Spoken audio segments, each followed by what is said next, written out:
चलिए समझते हैं भारत के नए digital personal data protection act यानी डीपीडीपी एक्ट को। हमारी ऑनलाइन जानकारी का असली मालिक कौन है?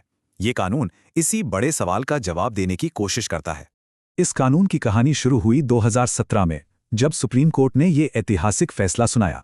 तो पूरे 6 साल लगे, कई ड्राफ्ट्स और बहसों के बाद 2023 में डीपीडीपी एक्ट पास हुआ। तो ये पर्सनल डेटा आखिर है क्या? सीधी सी बात है, कोई भी जानकारी जिससे किसी की पहचान हो सके।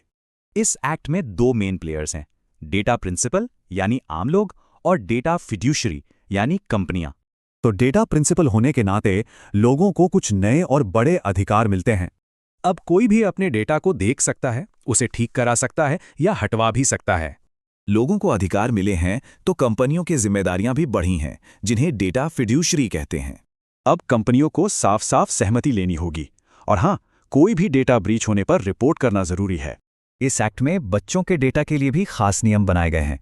अब बच्चों का डेटा लेने से पहले माता पिता की सहमति जरूरी है और उनका डेटा टारगेटेड एड्स के लिए इस्तेमाल नहीं हो सकता।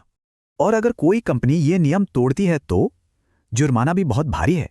सोचिए, डेटा ब्रीच के लिए जुर्माना 250 करोड़ रुपए तक जा सकता है।